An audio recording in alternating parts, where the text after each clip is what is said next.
తెలుసా మీకు? సార్ మీరు ఈసారు ఆంధ్రప్రదేశ్ అనంతపురం జిల్లా సింగనమలకు చెందినవాడు. ఈయన పేరు భరత్.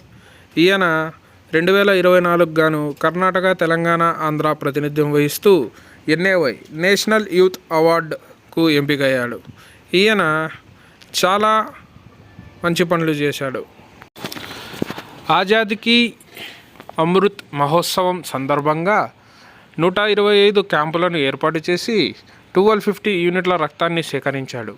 గ్రామీణ ప్రాంతాలలోని 2800 యువతీ యువకులకు కెరియర్ గైడెన్స్ శిక్షణ అందించాడు. అంతేకాకుండా కర్ణాటకలోని రాయచూరులో 1950 యువకులను ఎలక్షన్ ఓటింగ్కు ఎన్రోల్మెంట్ చేశాడు. ఇందుకు గాను ఈయనను ప్రభుత్వం ఎంపిక చేసింది. ఇది సార్ ఈయన గురించి. నమస్కారం బాబు.